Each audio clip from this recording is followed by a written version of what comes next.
Welcome to the village.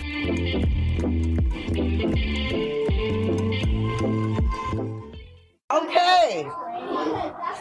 So the first thing we're gonna do.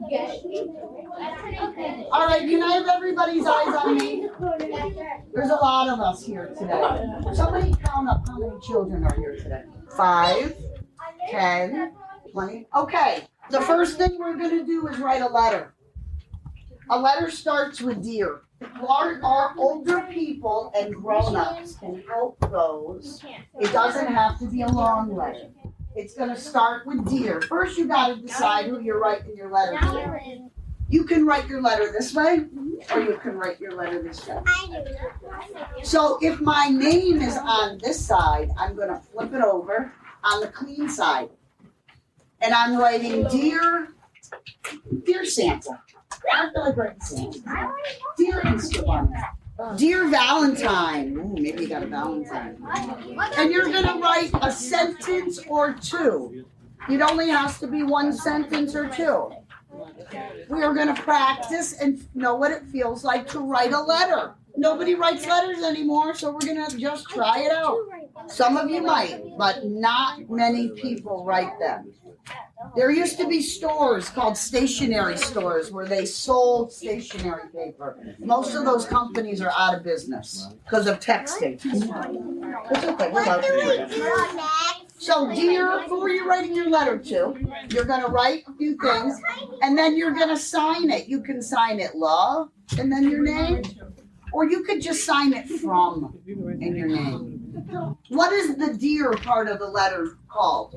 It's called the salutation.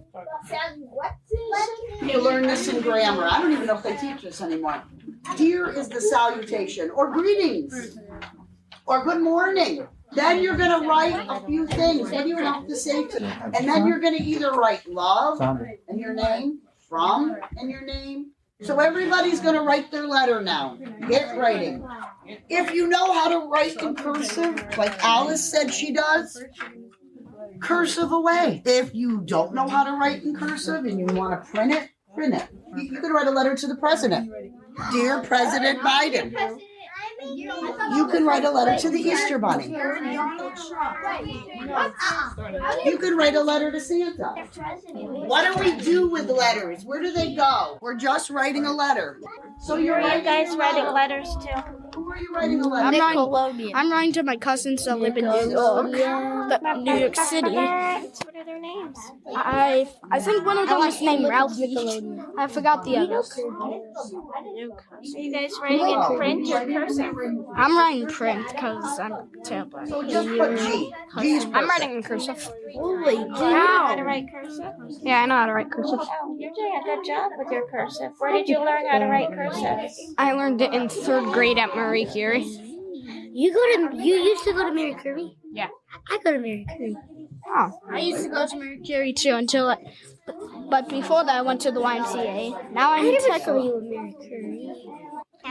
So we're going to write our letters until 10:30. Dr. Mungie, how do you spell when? How do you spell what? When? When? W-H-E-N? W? Who are you writing your letter to, Juliet? The Easter Bunny. Who? I'm writing mine to Santa Claus. Santa already. What does that mean? Yeah. What does X-O mean? Hugs and kisses. Hugs and kisses.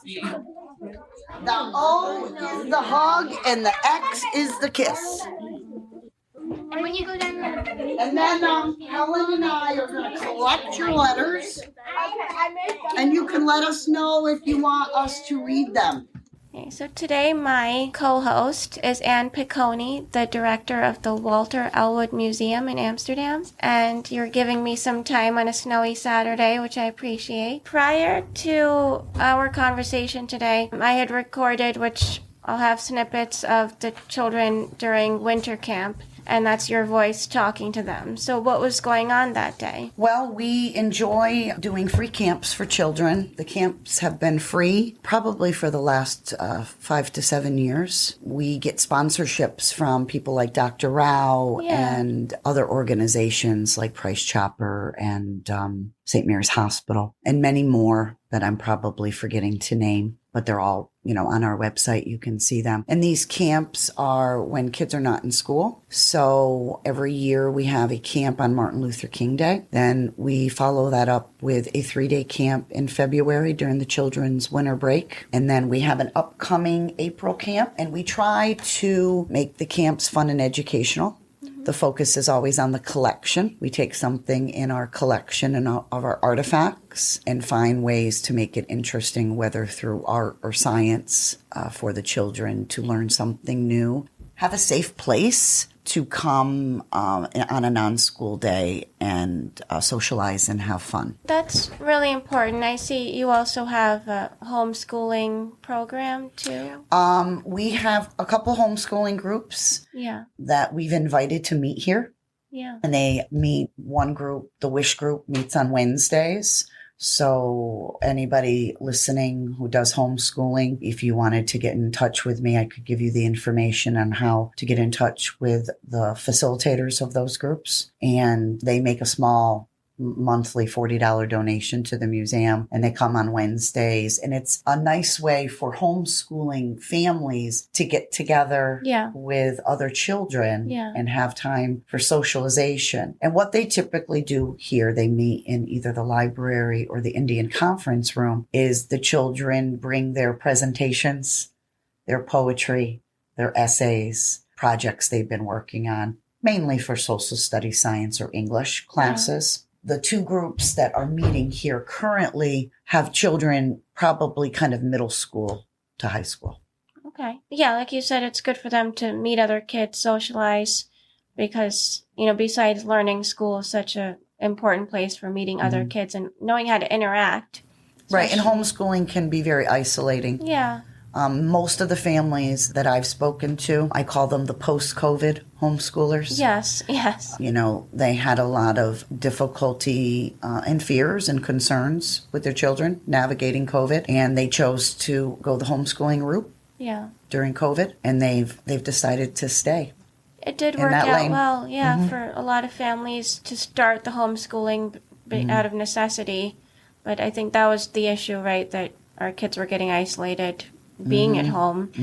But this is a good way. I'm glad the museum's open fully, getting people back in, which is awesome. So how do you like this program that they have here at the museum for the kids? Oh, I think that it's great because it gives her a chance to be able to interact with all different kids of different ages and everything. And she does a craft, and she just is so into that kind of is different because I'm homeschooling her, so.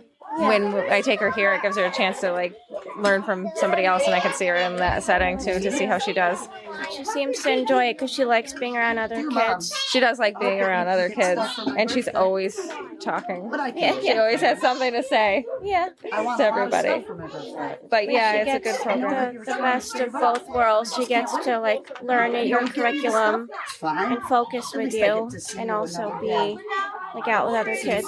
Yeah, because we get to, yesterday they were talking about the signatures and everything, and then I just remembered, I had her cursive name printed out already, so she immediately wanted to go and sit down and try it because she knew she was going to do her signature today. Yeah. So that was really cool.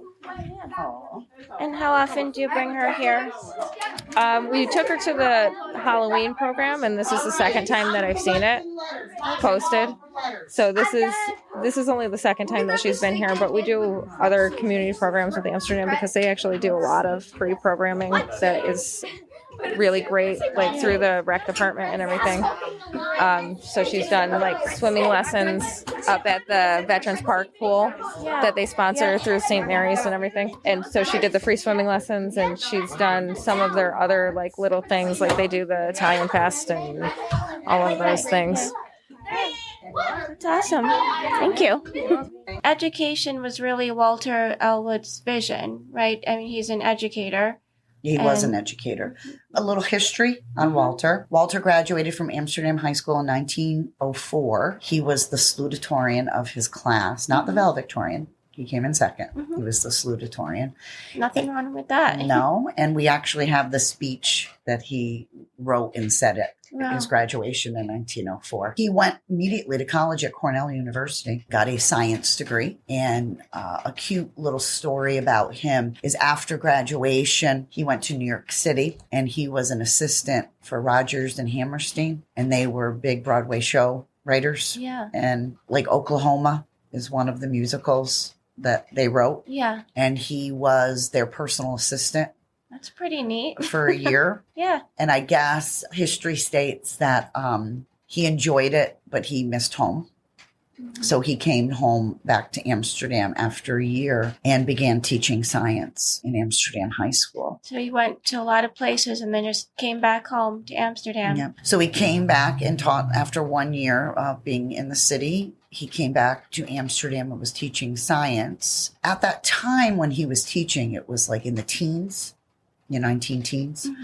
There was no science in the elementary schools whatsoever.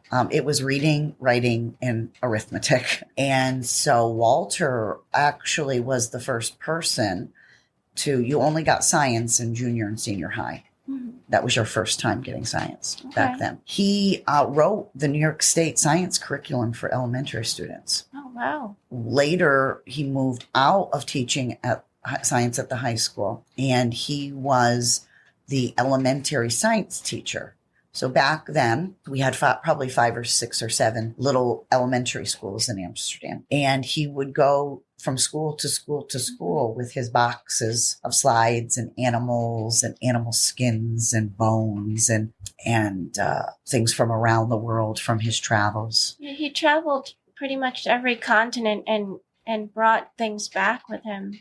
To He teach. traveled during the summer. Yeah. Every summer he went on a tour. He went to Egypt and saw the pyramids. We have a picture of him on a camel in front of the That's so cool. Sphinx. Yeah. He went to Thailand. He went to the Philippines. He went to pretty much every country in Europe. Now, when World War I breaks out, Walter doesn't have to do the draft. A little known fact that people don't know, if you were from, a family of money, or a family that had been in America for a long time. And his family, the Elwood family, can be traced back to the pre-revolution. Okay. They actually started in St. Johnsville. They had a farm there, the Elwoods. So he got kind of special treatment. Okay. So he joined the Red Cross.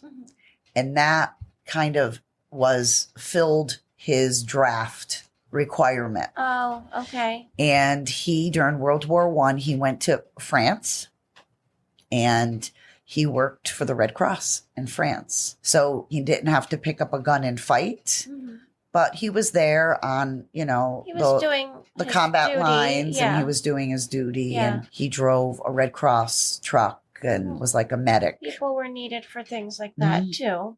Yeah. And when he came back, he returned to teaching for the Amsterdam School District. He married a woman named Anne.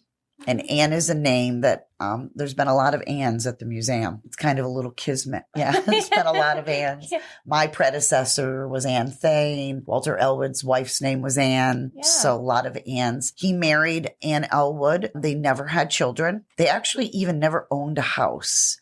They lived in a suite apartment. It's been demolished. They lived in a sweet carriage house apartment, like above a carriage house garage. Okay.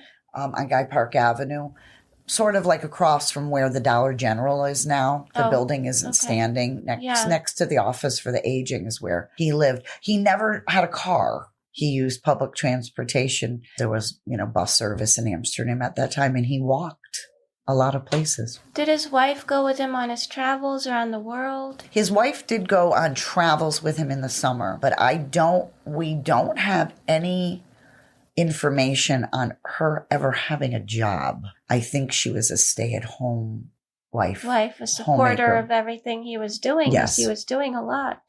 Seems like he was very busy with Mhm. teaching basically and educating and being there for all the other children. He had a really great, after he started traveling, and we still have many of them, he started putting together these teaching kits. Mm-hmm. These teaching kits are full of actual artifacts from Japan, Mm-hmm. China, Korea, Taiwan. There's a whole room like that in the There's a whole museum. room of them. And he put these kits together for teachers, and then he would also bring these kits to the schools. He had this philosophy because, Amsterdam was a working class town where most of the children came from working class families where the parents worked in the mills, the carpet mills, the broom factories. And he had a wonderful philosophy that if the children of Amsterdam couldn't go see the world, he would bring the world to them.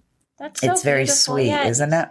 One of those people who feels like everyone should see and experience everything. Mm-hmm. Besides, obviously we have that room, and then there's rooms with the history of the mills, because Amsterdam is famous for that.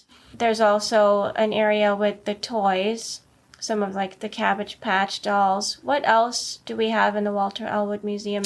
How big is it? The museum is probably now the biggest exhibit space it's ever had. It started in the Guy Park Avenue School. Actually, the museum started in the Fifth Ward School. That's where Walter started it in the 1930s. It was at one time one of the only school museums in the state of New York. In 2005, we did a school budget vote. It was on the school budget because the school basically owned the museum, asking the public to give the collection, to allow the school district to give the collection to the Friends of the Walter Elwood Museum, which is our 501c3 now, the Walter Elwood Museum of the Mohawk Valley. So we had set that up and set up a board of directors, which we've had since that time. And it was approved 2-1, which basically freed the collection to belong to the Walter Elwood Museum of the Mohawk Valley. Right. But in the late 60s, they demolished the Fifth Ward School. When they were demolishing it, that Walter Elwood Museum needed a home. So they moved it to the Guy Park Avenue School at 300 Guy Park because Claire S. Bacon School had just been built up in Henrietta.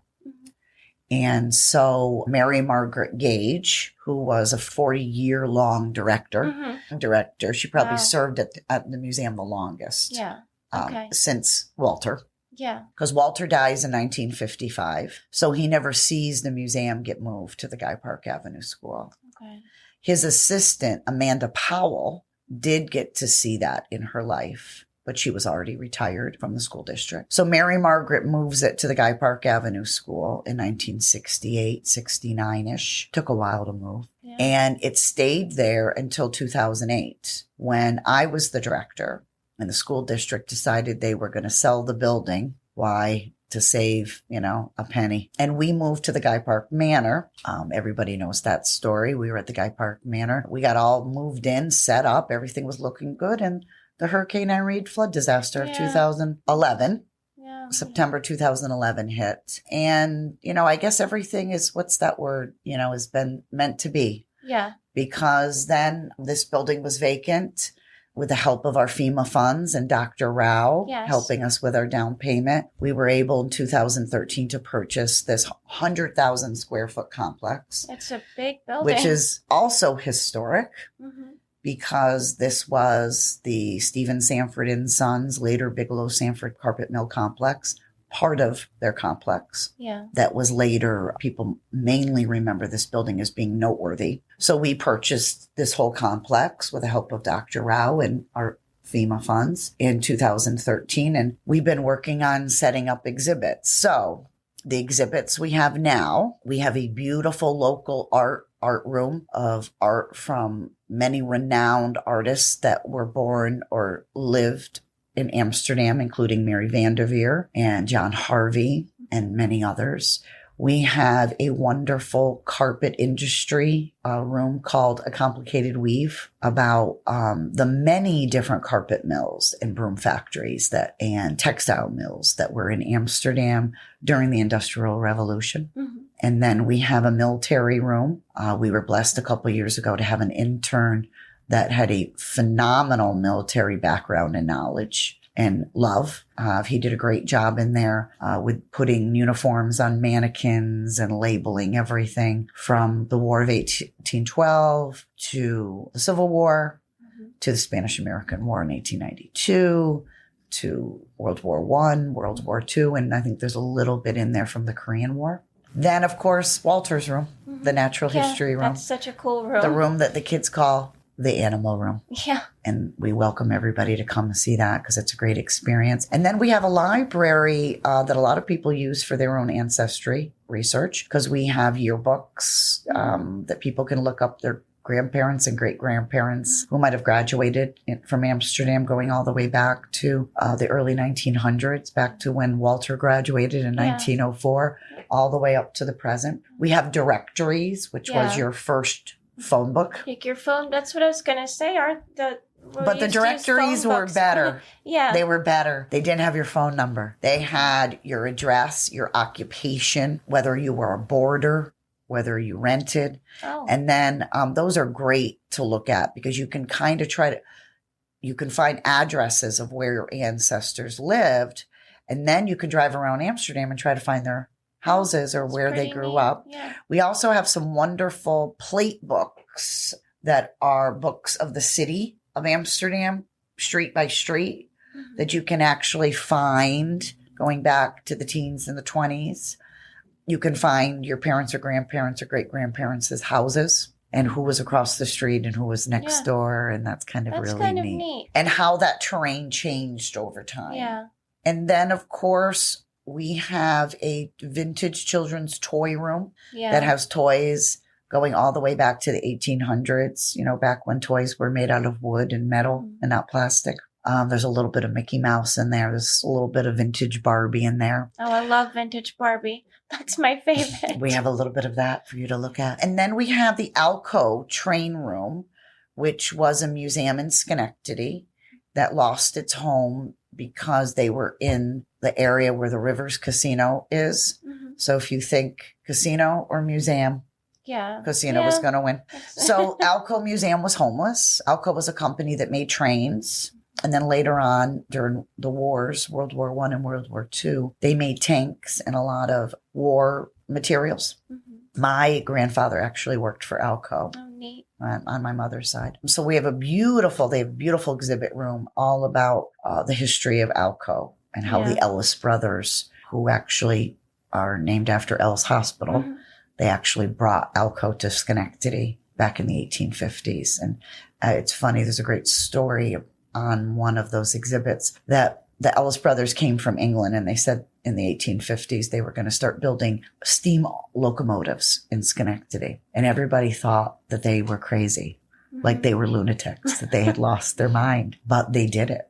So all those people had to eat crow later. Yeah. We also have a wonderful classroom for children. Yes. For the camps. We have a lovely archival room filled with photographs and papers and pamphlets and school records and photographs of Amsterdam's history. We also have a community room that has some wonderful history about Amsterdam's clubs and churches and sports teams. And then we have a wonderful conference room that had display cases in it. And we have made that our Native American history room. Okay. And it's filled with Iroquois artifacts, arrowheads, pottery, wonderful Indian artifacts from the Mohawks that lived in our area. Actually, when I came to the museum, one of my first thoughts was, I need to come back. I can't see this all in one day. No, you can't see it all in one day. It takes a few days. Yeah, it takes. So every room I'd go to, I would think, oh, I need to stay here and see this. And then there'd be another room and another room. And so that's why I decided I still need to come back. Then I did come back again during one day of your winter camp, and which listeners can hear pieces of you educating the children. So that's one of the many camps, like you had mentioned. So the winter camp was all about the presidents. So one day we kind of learned about the presidents. Another day, we wrote with quills and ink, like the president. We Right. read some really famous letters that Yeah. presidents had written to each other Yeah. and to famous people like, Queen Elizabeth and Queen Victoria. They got to write with ink Yeah. and write on parchment paper. And then the last day, we learned about Edison because he invented electricity. And we talked about when electricity, how the White House was one of the first buildings to get electricity and how President Harrison was afraid to switch the lights because he was afraid he'd get electrocuted. That's cute. So he made the maids do that and no one ever got electrocuted. Yeah, well, good. But there were some evenings that President Harrison and his wife slept in their bedroom in the White House with the lights on because they were like reading and it got late. And Yeah. the servants went to bed and they were afraid to turn the lights Right. off. So we learned about electricity. And then the first day of camp, we just learned about Grant and Lincoln and George Washington and Barack Obama. Yeah. We learned some fun facts about them. Yeah. So yesterday we talked about how did presidents communicate? Did they call people on their iPhone? No. With ink. With a letter. Do you know every time there's a new president, the old president that's leaving writes the new president, they leave them a letter, a welcome letter. They write them a letter. So like, for example, Obama wrote Donald Trump a letter. Before that, Bush wrote Obama a letter. So the presidents write letters to the next president. Do you want to hear the letter Obama wrote to Trump? It's very short. Want to hear it? Dear Mr. President. So think about, I'm showing you this because I told you that you're going to write a letter today. Even if you're in kindergarten, you can write a little tiny letter, can't you? Right? You can do it. From. Congratulations on a remarkable run. Millions have placed their hopes in you, and all of us, regardless of party, this is Obama's letter to Trump, should hope for expanded prosperity and security during your tenure. This is a unique office without a clear blueprint for success. So I don't know any advice from me will be particularly helpful. Still, hi, viewer. Let me offer a few reflections for the past 8 years. And he goes on and says a few things. I'm going to pass this around. You can see, and they wrote them by hand, right? But did Bill Clinton and Obama, did they use quills? No.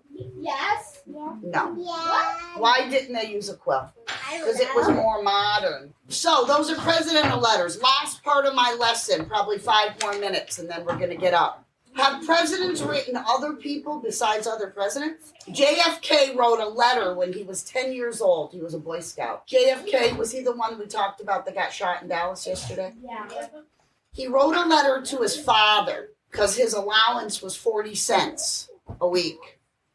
And he didn't feel it would buy him enough of his Boy Scout survival gear.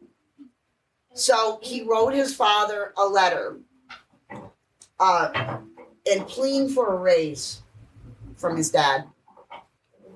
He said, I used this money for airplanes and other playthings of childhood, but now I'm a Boy Scout and I'm going to put my childish things away. And he says, I need to buy canteens and blankets and poncho things. There's a letter in here from the Queen of England to President Eisenhower. It's a really cool letter. These letters are considered some of the 10 most important letters that have ever been written. On the middle of the table is, what game is that?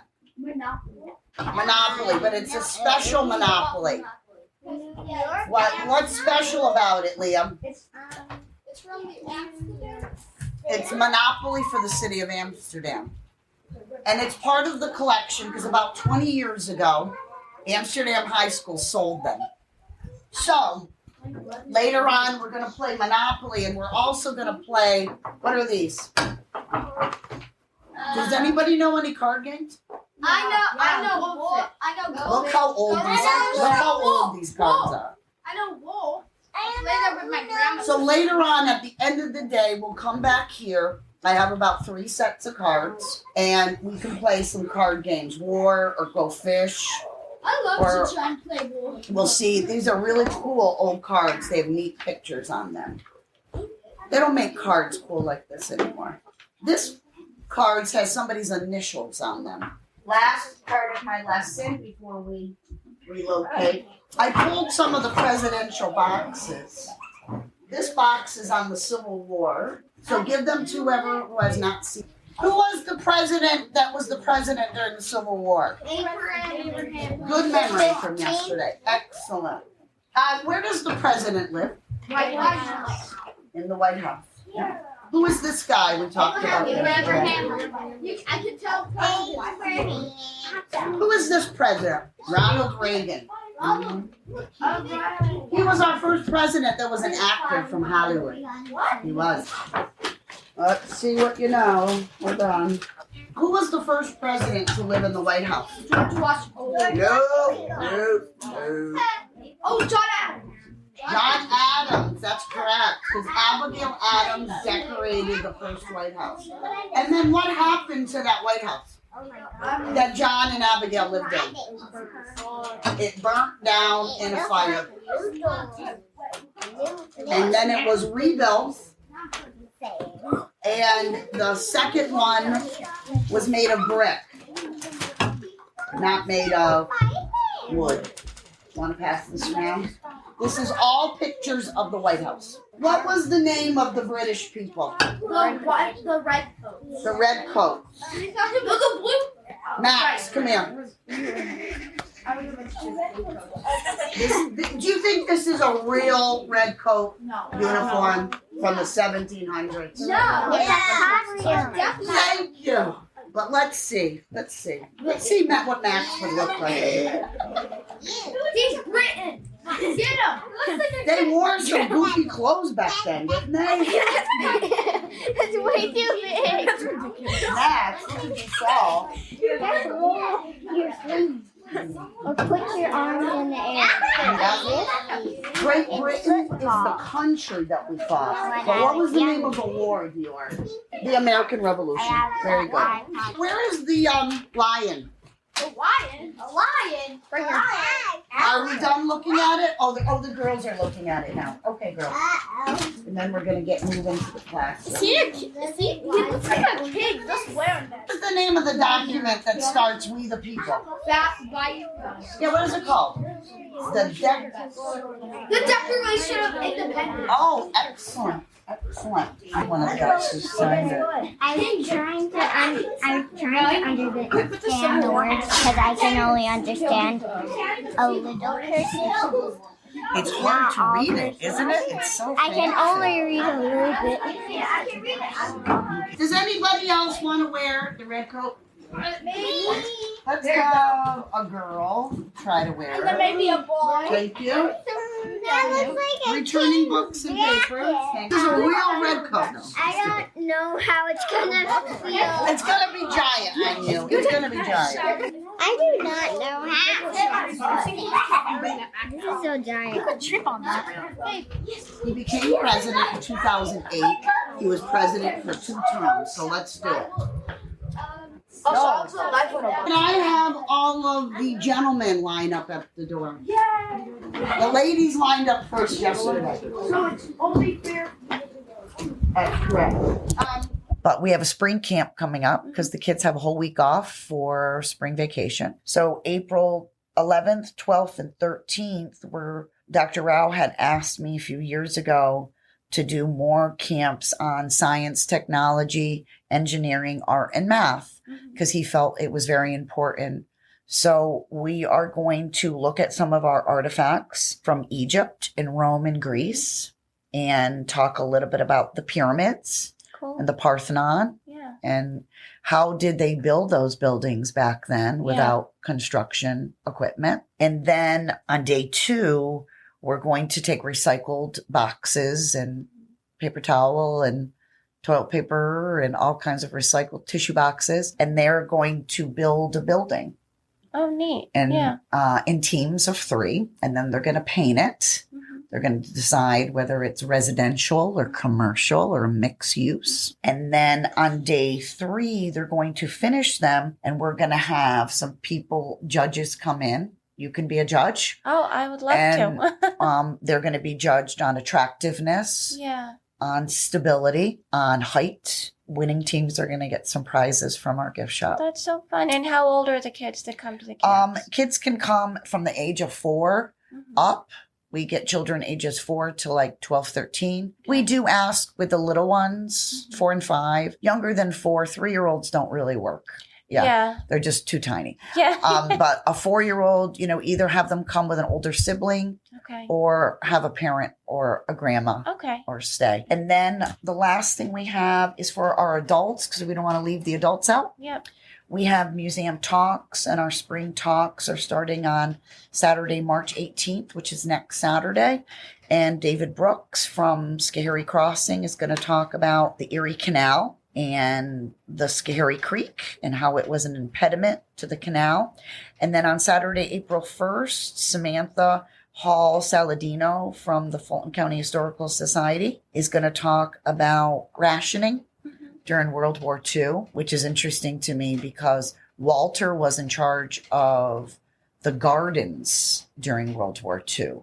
There was funding for seeds, and they called them victory gardens because so many things were rationed. They wanted people in all their little towns across America to grow gardens. Yeah. So there was public lands that were divided up, your family, my family, and we could go plant a garden. Oh, cool. And Walter was involved in that. So she's going to talk about rationing in our area during World War II on Saturday, April 1st. All of our talks are from 1 to 3 on a Saturday. They're free, donation only. Come in, get a little tour of the museum, and hear a great chat. It's a nice way to bond with the community, meet people, and learn something, get off of the technology and learn. And like you had said, and I'll wrap up with this, I think it was you that set this on the website. You used the museum as a gateway to learning, using the past to illuminate the present. That's in our mission statement. Yeah. Because I really think that, and I see it every day when the children come in for field trips, using artifacts from the past that aren't used anymore really teach children about the past, present, and the future. Yeah. Yeah, so they seem to enjoy it. Thank you so much for having me on today. Oh, it's my pleasure. Thanks so much. Getting to the Easter Bunny. I like when you eggs and candy. That's really nice. You're going to send it to him? With my Easter bunny. That's perfect. It's a perfect picture of the bunny. And I'm going to do a heart on the bottom. Dr. Minji, are you going to be here for the whole day or just for a little bit? I'm going to be here for like half the day. Yeah. Why don't you play Roblox? No, I don't have a pet. Do you think I should get one? Do you think I should get a bunny? Like the Easter bunny you drew? Or should I get a kitty cat? Like kitty cat. No, it's already on the back, so you can. What do you got on your letter? Don't draw on that one yet. I think that's your ink one. Am I allowed to read it? Okay.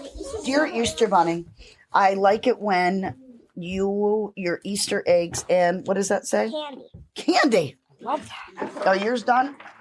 Gwendolyn. Yes. What are we saying here, Gwendolyn? I do not know how to spell. I know, but what did you want to say? Who is this letter to? Santa Claus. Santa Claus. And what are you asking Santa for in this letter? I want. Yeah. So if you had a quill, which is the feather, I want you to look at the bottom of it. Helen has been kind enough to make them into this little point. Do you see how there's a well at the bottom? Yeah. That is the well where the ink's going to go.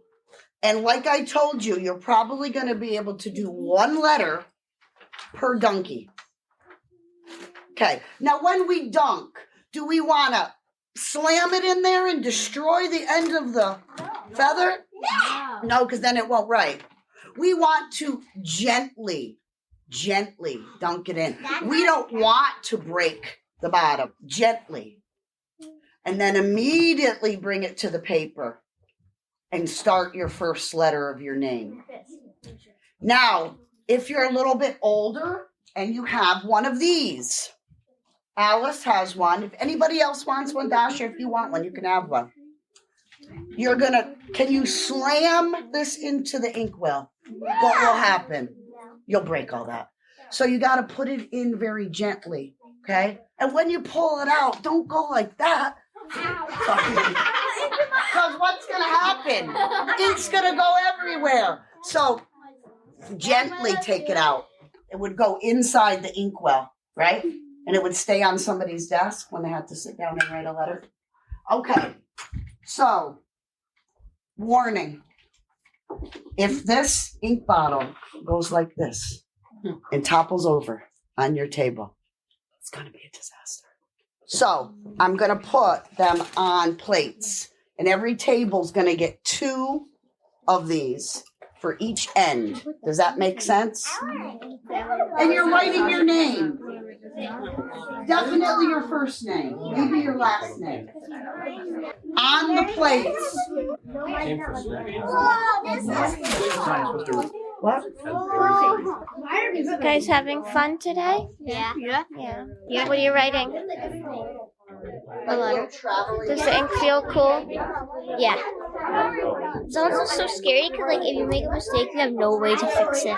Yeah, that's how they did it back in the day, right? Yeah. You just wrote with the ink. Is this the first time you're writing with ink? Yeah. What do you usually write with? Pencil. Are you a righty or a lefty?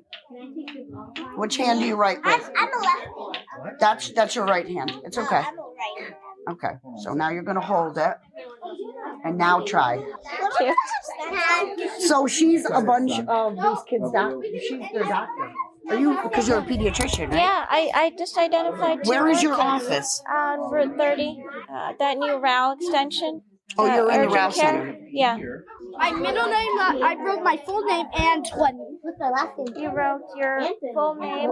Yeah, this is, all these numbers, all these lines stand for 1. 4 times, what's 4 divided by 8? 4 divided by 8. Is that a real question? No. All right. Is this the most fun you're having on your week off from school? Do you have other fun things planned too? Yes. What else are you gonna do? So Friday I'm having